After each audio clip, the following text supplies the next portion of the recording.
묵상 간증입니다. 하나님의 자녀가 되는 권세입니다. 어느 날 연구실에서 밤늦게까지 열띤 토론을 하고 있던 때입니다. 둘째 누나가 전화해서 이 인간이 이젠 때리기까지 한다며 울먹였습니다. 저는 바로 누나 집으로 달려갔습니다. 그리고 당황하여 어쩔 줄 모르는 매형에게 형님, 이건 아니죠 하고는 누나와 도리가 친한 조카를 데리고 나왔습니다. 그 다음날 저와 아버지는 조금의 망설임도 없이 법원에 가서 둘째 누나의 이혼을 단행했습니다. 어둠에 갇혀 제가 누나와 조카에게 얼마나 크고 깊은 상처를 남겼는지 그때는 미처 깨닫지 못했습니다. 그렇게 누나의 이혼을 종용한 저도 결혼한 지 5년 만에 이혼을 했습니다. 구 지인의 전도로 교회를 나가게 된 아내는 큐티를 하면서 이혼으로 가정을 깨뜨린 것을 회개했습니다. 그리고 공동체의 권면에 따라 저와 재결합하는 적용을 했습니다. 이혼으로 흩어져 어둠에 갇혀 있던 저희 가정에 예수님이 오셔서 참 빛을 비춰 주신 것입니다. 그러나 저는 9년 동안 교회에 출석하지 않았습니다. 그러다 아들이 대학에 합격한 날 교회 같이 가는 게 선물이라는 아이의 말에 교회를 다니게 되었습니다. 이후 목사님의 설교와 성도들의 간증이 나팔 소리처럼 들려 세례를 받고 예수님을 영접하니 하나님의 자녀가 되는 권세를 얻었습니다. 그리고 말씀으로 양육을 받으면서 둘째 누나에게 이혼을 종용했던 일과 몸과 마음이 아픈 아내를 외면한 채 이혼으로 자녀들에게 돌이킬 수 없는 상처를 준 일, 주일에도 업무를 진행하여 믿는 후배들이 예배에 가지 못하게 했던 저의 완악함이 떠올라 회개했습니다. 그러자 그동안 느낄 수 없던 자유와 평안이 임하여 저희 몸과 마음이 깃털같이 가벼워졌습니다. 이제는 빛 대신 예수님을 알지 못하는 이들에게 주님을 증언하는 자가 되어 그들과 함께 은혜 위에 은혜를 누리게 되기를 기도합니다. 네, 여기 나와 있듯이 그러나 저는 9년 동안 교회를 출석하지 않았습니다. 예, 이 9년 동안 사실 이 배우자분도 얼마나 많이 기다렸겠어요. 근데 아들이 대학에 합격한 날 같이 교회 가는 게 선물이라고 해서 예, 교회를 다니게 되었다라는 걸 보면서 우리에게도 참 이런 기다림의 시간들이 한 사람이 하나님의 자녀가 되기 위해서 예, 우리의 인내가 필요함을 생각해 볼 수 있어요. 네, 오늘은 말씀 제목이요. 말씀이 나를 이기는 삶이에요. 예, 내가 말씀을 이기는 삶이 있고요. 말씀이 나를 이기는 삶이 있습니다. 예, 말씀이 나를 이기는 삶은요. 이게 바로 인간답게 사는 길임을 알아야 합니다. 네, 왜냐하면 하나님께서 우리를 말씀으로 예, 창조하시고 빚어가고 계시기 때문인 거죠. 예, 오늘은 요한복음인데요. 요한복음 1장 1, 2절을 보면요. 태초에 말씀이 계시니라. 이 말씀이 하나님과 함께 계셨으니 이 말씀은 곧 하나님이시라. 그가 태초에 하나님과 함께 계셨고 라고 말씀해 주고 있어요. 태초라는 것은요. 네, 이것은 창조 이전을 가리킬 때를 이렇게 말하는 거겠죠. 그러니까 이건 창세기 1장 1절 태초에 하나님이 천지를 창조하시니라 그 태초랑 같은 단어라고 볼 수 있겠죠. 예, 천지 창조할 때 말씀이 계셨대요. 이 말씀이란 단어가요. 로고스라는 단어가 쓰였거든요. 네, 이 로고스라는 단어는요. 헬라 세계에 사는 독자들을 위해서 이렇게 요한이 가지고 온 그 단어인데요. 뭐 예를 들면 바울이 복음이라는 단어, 그 복음이라는 거는 뭐 그 당시 로마 사회에 일반적으로 쓰여졌던 건데, 예, 이 헬라 세계에 사는 독자들을 위해서 로고스라는 태초에 말씀이 계신 이 말씀이라는 단어가 로고스로 원어로 보면 써 있는데, 예, 이것은 합리적인 생각과 그 생각의 외적 표현으로서의 말이라는 뜻을 가지고 있대요. 예, 그러니까 이제 헬라 사람들 생각에는요. 로고스가 우주에 편만한 이치고 그 씨가 영혼의 속에 있다고 보았거든요. 근데 요한은 그 로고스를 예수님이라고 지금 가지고 와서 그 단어를 쓰고 있는 거예요. 예, 그러니까 모든 것의 본질은 예수님이다. 이런 식으로 이해하시면 되는 거예요. 예수님이 길이시고 진리이시고 생명이시기 때문에 예, 우리가 구원을 얻기 위해서 필요한 것은 바로 이 예수님을 알아야 한다라는 거죠. 예, 그러니까 이 말씀은 곧 하나님이시니라 해서 성자 하나님, 예수님을 가리키고요. 2절에 예수님이 태초에 하나님과 함께 계셨다라고 말씀해 주고 있는데, 예수님과 하나님이 얼마나 친밀한가를 우리들에게 보여주고 있어요. 그래서 요한복음 보면요, 예수님은 하나님에게서 나온 말씀만 전하고요, 하나님만 드러내는 말씀을 예수님이 전하세요. 그러니까 예수님이, 하나님이 어떤 분이신지를 알려면 저와 여러분들이 예수님의 전하신 메시지, 삶을 보면 알 수 있다라는 것을 볼 수가 있어요. 3절부터 5절에요. 만물이 그로 말미암아 지은 바 되었으니 지은 것이 하나도 그가 없이 된 것이 없느니라. 그 안에 생명이 있었으니 이 생명은 사람들의 빛이라. 빛이 어둠에 비치되 어둠이 깨닫지 못하더라. 예, 그래서 3절에 여기서 만물이 그로 말미암아 지은 바가 되었다라고 이렇게 말씀해 주고 있어요. 예, 그랬을 때 여기 뭐 4절에 뭐 그 안에 생명이 있고 생명은 사람들의 빛이라고 이렇게 하고 있고, 빛이 어둠에 비치되 어둠이 깨닫지 못했다라고 이렇게 말씀해 주고 있어요. 예, 그래서 하나님이 인간을 창조하신 목적 또는 목표는 생명과 빛이 되게 하는 거였거든요. 네, 이 생명은 영생을 얻는 거, 영생이라고 볼 수 있는데, 예, 이것은 사망과 어둠의 반대예요. 예, 말씀에 따라 지어지지 않고 스스로 말씀이 되려는 자들이 만들어내는 게 사망과 어둠이에요. 좀 말이 어렵죠. 쉽게 말씀드리면요, 그러니까 저와 여러분들이 만물이 그로 말미암아 지은 바 되었기에 이제 우리들에게 필요한 것은 말씀을 따르는 삶이라고 볼 수가 있는 거죠. 예. 근데 사람들이 어떻게 됐나요? 시작 전부터 보면 하나님이 선악과를 먹지 말라고 했는데 그 말씀을 어기자 어떻게 됐나요? 어둠이 이렇게 사망과 어둠을 우리들에게 가져왔다라는 것이겠죠. 예, 말씀이신 예수님을 떠난 인간에게는요, 생명이 있을 수 없다라는 것을 알아야 한다라는 것이에요. 우리 안에 있는 어둠도요, 빛이신 예수님이 없이는 사라질 수가 없어요. 그런데 예수님이 곧 말씀이다, 이 개념을 여러분들이 잘 아셔야 돼요. 예, 말씀만이 인간을 인간답게 만들어주는 길이거든요. 말씀이신 예수님을 떠난 인간에게는 참된 생명이 없습니다. 말씀을 묵상하지 않는 사람은 참된 생명을 누리는 법을 알 수가 없어요. 예, 여러분, 말씀의 공급이 없다면 그것은 살아도 사는 게 아니라는 것을 알아야 해요. 5절 말씀에 깨닫지 못하더라. 빛이 어둠에 비치되 어둠이 깨닫지 못하더라라고 말해주고 있는데, 이 깨닫지 못하다라는 것은 이기지 못하다라고 번역할 수 있어요. 말씀의 빛이 비치자 어둠이 그 빛을 이기지 못했다라는 거거든요. 우리의 삶을 돌아봐야 돼요.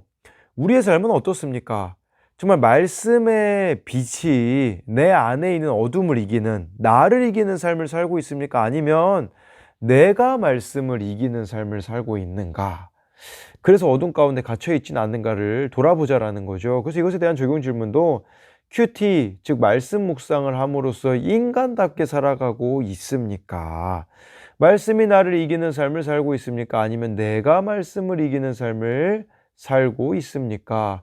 6절부터 8절을 보면요, 하나님께로부터 보내심을 받은 사람이 있으니 그의 이름은 요한이라. 그가 증언하러 왔으니 곧 빛에 대하여 증언하고 모든 사람이 자기로 말미암아 믿게 하려 함이라. 그는 이 빛이 아니요 이 빛에 대하여 증언하러 온 자라. 이 요한복음은 예수님의 제자 요한이 기록하고 있거든요. 근데 여기서 말하는 요한은 제자 요한이 아니라 세례 요한을 가리킵니다. 그래서 하나님께로부터 보내심을 받은 이 세례 요한에 대해서 말하는데, 세례 요한은 빛, 예수님에 대해서 증언하러 왔다라고 이렇게 말씀해 주고 있어요. 그러니까 세례 요한이 빛이 아니라 이 세례 요한은 빛의 반사체와 같은 역할이라고 볼 수 있죠. 이게 사실 우리의 역할 아닐까요? 빛은 예수님이시고 우리는 그 빛을 비추는 자들일 뿐이라는 거죠. 빛을 증언하러 온 사람이라는 것은 예수님의 증인으로 온 사람이란 의미가 있겠죠. 그렇다면 저와 여러분들의 삶에 필요한 것은 세례 요한과 같은 삶이에요. 예, 그것은 바로 예수님의 증인으로 살아가는 자들이다 라고 볼 수 있는 것이에요. 그렇다면 우리 삶에 예수님의 자리를 넘봐서는 안 되는 거예요. 내가 절대는 차지해서는 안 되는 그 자리. 예, 그 다음에 내가 절대 그러니까 예수님의 자리를 방해하는 요소들이 내 삶 가운데 무엇이 있는가, 그걸 좀 돌아보자라는 거예요.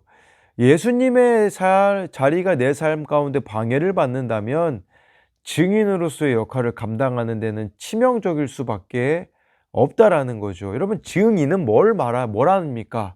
보고 들은 것을 이야기하는 게 증인 아닙니까? 그렇다면 저와 여러분들이 예수님을 보고 들어야 돼요. 무엇을 통해서요? 말씀을 통해서요. 이 자리가 우리들의 삶 가운데 사라진다면, 네, 우리는 증인으로서 합당한 자가 아니라는 거죠. 예수님의 증인으로 살지 못하게 만드는 요소들이 있다면 제거해 버려야 된다라는 거겠죠. 그래서 이것에 대한 적용 질문도, 나를 예수님의 증인답게 살지 못하게 만든 요소들은 무엇이 있습니까? 내가 빛 대신 예수님을 소개하고 전해야 할 사람은 누구입니까? 9절부터 11절에 보니까요. 참 빛 곧 세상에 와서 각 사람에게 비추는 빛이 있었나니 그가 세상에 계셨으면 세상은 그로 말미암아 지은 바 되었으되 세상이 그를 알지 못하였고 자기 땅에 오면 자기 백성이 영접하지 아니하였으나 라고 해서요. 9절에요. 참 빛이 왔대요. 그 전에는 이 참 빛은 아니었지만, 네, 예수님을 가리키는 그림자들을 구약 성경에는 사용하셨죠. 예. 그런데 여기서는 예수님이 이 땅에 오셔서 참 빛을, 네, 곧 세상에 와서 각 사람에 비추는 빛을 주셨다라는 것은 우리들에게는 어떤 의미가 있냐면요. 저와 여러분들은요, 빛을 보지 못한 사람은 없다라는 거예요. 그러니까 하나님은 우리 모두에게 예수님을 알만한 빛을 비춰주신다라는 거겠죠. 저와 여러분들이요, 지금까지 태어나서 예수님 안 믿는 사람을 포함해가지고요, 예를 들어 우리나라를 기준으로 둬봅시다. 예수님에 대해서 안 들어본 사람이 있을까요? 없거든요. 각자에게 다 비추는 빛으로 예수님이 있어요. 그래서 우리가 저는 한 번도 하나님을 알만한 빛을 보지 못했어요. 저는 몰랐어요. 라고 핑계댈 수가 없다라는 것을 알아야 한다라는 것이겠죠. 예, 우리 인생에 정말 예수님이 빛을 비추기 원하시거든요. 예수님을 믿기를 원하시거든요. 근데 우리의 문제점은 뭐냐? 예, 예수님께 먼저는 관심이 없고요. 11절에 보면요. 자기 땅에 오매 자기 백성이 영접하지 않았다라는 거예요. 왜 그랬을까요? 알아보지도 못하고 예수님을 맞아들이지도 못했거든요. 그 이유는 자신들이 누리고 있는 삶의 주도권을 포기하지 않았기 때문이라는 거예요. 이게 중요한 거예요. 저와 여러분들이요, 포기해야 될 주도권이 있어요. 권력이 될 수도 있겠고, 기득권이 될 수도 있겠고, 그걸 내려놓지 않고서는 예수님을 영접할 수가 없다라는 거겠죠. 모든 삶의 주도권을 넘겨드려야 하는 거, 이게 바로 11절에서 말하고 있는 영접이 아니겠습니까? 네, 그래서 이 큐티인 그 해설에 보니까요, 이런 내용이 나오더라고요. 청소년용 큐티용 해설이에요. 우리가 가정이나 학교에서 아무리 예수님을 전해도 사람들이 그분을 받아들이지 않는 것은 당연한 일입니다. 예수님을 믿어 하나님의 자녀가 되는 권세는 하나님이 허락하셔야만 얻을 수 있기 때문입니다. 그러므로 예수님 전하는 걸 쉽게 포기하지 말고 하나님이 하실 일을 기대하며 계속 전해야 합니다. 포기하지 않으면 하나님이 끝내 구원을 이루실 것입니다. 라고 나와 있더라고요. 예, 그래서 이것에 대한 적용 질문은, 하나님의 자녀로서 내가 오늘 감당해야 할 빛의 역할은 무엇입니까? 그러니까 빛을 비추는 역할이겠죠. 빛은 예수님이시기 때문에. 내가 아무리 전도해도 거절만 하는 사람은 누구입니까? 그럼에도 그 사람의 구원을 위해 끝까지 기도합니까? 아까 묵상 간증에 9년 만에 이분이 교회 가게 되었다라는 그런 걸 통해서 저희와 여러분들이 거절 가운데도 포기하지 않는 자들이 되었으면 좋겠어요. 12, 13절에요. 영접하는 자 곧 그 이름을 믿는 자들에겐 하나님의 자녀가 되는 권세를 주셨으니 이는 혈통으로나 육정으로나 사람의 뜻으로 나지 아니하고 오직 하나님께로부터 난 자들이니라 라고 해서요. 영접하는 자, 예수님 이름을 믿는 자는 하나님 자녀 되는 권세를 주신다고 하고 있어요. 네, 근데 이 영접하다라는 단어가요. 단회적인 사건을 가리키는 시제로 쓰여 있어요. 한 번이라고 쓰이거든요. 그러니까 우리가 그런 거죠. 주님 처음 만난 그때 있잖아요. 그 말이거든요. 근데 그 이름을 믿는 자들에게 이 믿다라는 단어는요. 지속적인 동작을 나타내는 현재 분사용으로 쓰였어요. 이거 원어로 보면요. 무슨 말이냐? 예수님을 영접하는 거는 일회적일 수 있어요. 그런데 예수님을 믿는 것은 계속돼야 된다라는 거예요. 무슨 말이냐?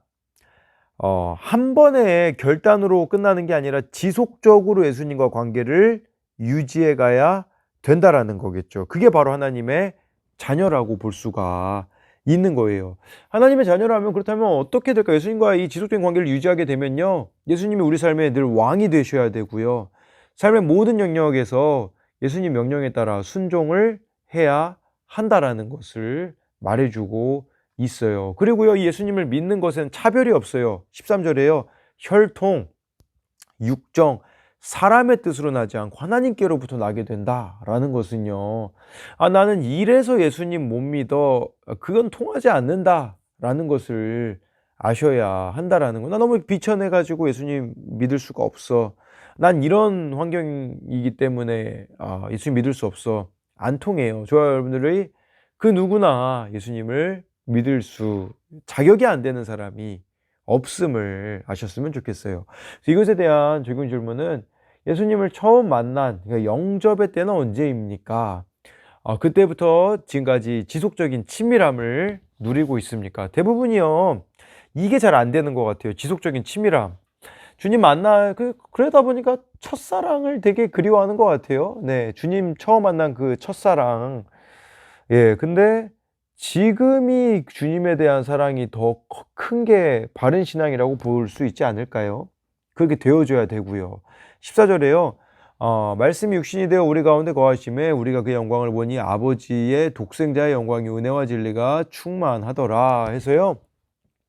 말씀이 육신이 되어 예수님이 성육신하여서 이 땅에 오신 것을 말하는 거겠죠. 우리 가운데 거하심에 이 거하시다라는 단어가요. 원어로 장막을 치다라는 뜻이에요. 장막을 치다 이것은 그 구약에 보면요. 이스라엘 백성들은 성막을 쳤잖아요.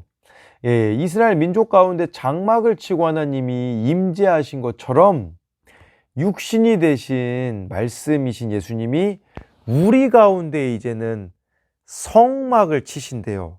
예, 장막을 치신대요.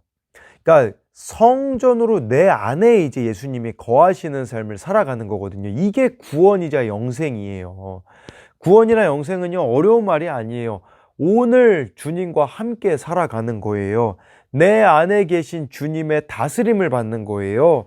성령님과 더불어 날마다 누리는 살아있는 관계 속에 살아가는 것이 우리 가운데 예수님이 거하시는 것이라고 볼 수가 있겠죠.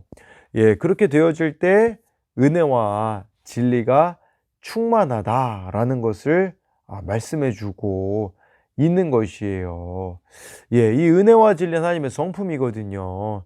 저와 여러분들이 정말로 예수님이 내 안에 거하시는 삶을 살게 되어지면 어떻게 되어질까요? 하나님의 성품을 닮아가게 될 겁니다. 근데 그게 안 되어지는 사람은 내 성품으로 살 거예요. 내가 내 인생의 왕자의 자리에 앉아 있잖아요. 왕의 자리에 앉아 있잖아요.